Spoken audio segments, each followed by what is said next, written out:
first part of Luke's chapter 11, one of the disciples asked Jesus to teach them to pray, and so he gives them the Lord's Prayer. It's the shortened form, not with the ending on it. It's the one the Roman Catholics use all the time. Everybody else uses the one from Matthew, which has the kingdom and the power and the glory at the end of it. But it goes on. He does a little story about persistence, using hospitality as the main emphasis, and then he goes on to say, knock, and it'll be open to you. Seek, and you will find. Ask, and it will be given to you. So the first part of that is asking. We sort of have a begging idea about what prayer is, but asking certainly has to happen. Bruce Ratchin used to tell a story about how there was a 12-year-old boy in this family, and he didn't speak. They took him to the doctor, and he had all the equipment. Everything was fine. He could speak, but he just didn't. Anyway, he was 12 years old. They're sitting at the dinner table, and he says, please pass the butter. And they're staggered. Why would you say, what's going on? And he said, well, they asked him why he talked, and he said, well, I never needed anything before. So asking is important. Seeking, and you will find, meaning that prayer is a journey, journey that meanders wherever it goes. And of course, knocking on the door probably implies it's a mystery, something to be solved, what's behind the door, Schrodinger's cat from physics. Well, it's kind of a simple idea, but that's what prayer is. It's asking, it's seeking, it's knocking.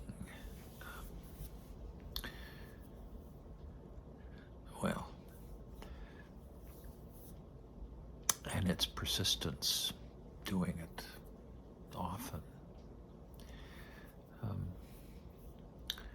And oftentimes, what happens when we pray is what's changed is not so much the reality of things, but the attitude we have toward it. I had a priest friend whose 6-year-old child died. It was a really sad situation. It was around the child's 6th birthday, and he just collapsed and never regained consciousness. He had some kind of aneurysm, and he was gone. And the priest, somebody had said to him, oh, God must have needed a little angel. And of course, the priest thought about that, and he said, he didn't say it to the person, but he did say he couldn't worship a sadistic God like that would take children away from their parents. Anyway, he was complaining at a meal with another person, and the person said, well, are you going to take this down, or are you going to take it up? And he thought about it, and he realized that he'd had 6 wonderful years with this kid. And those 6 wonderful years were as much blessing as he's ever going to get from the kid.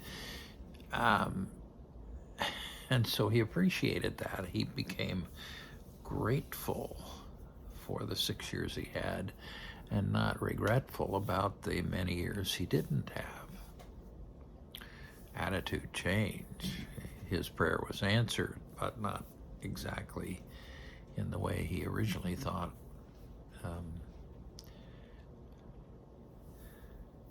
I've been reading a book by a guy named Jay Wellens, who is a pediatric neurosurgeon. It's a pretty hard field in terms of it's complicated. The brain is incredibly complicated, and it takes like 7 years after med school to become specialized in that way. And of course now they do all kinds of things. They deal with external nerves, but they also deal with the central nerves of the spinal cord, and then neurosurgery, of course, is really about the brain and the brainstem. Well, it's a great book. It takes some of the mystery away from the idea he's a brain surgeon. My gosh, he's a brain surgeon, but he's also very much a compassionate human being, at least as he presents himself in his book.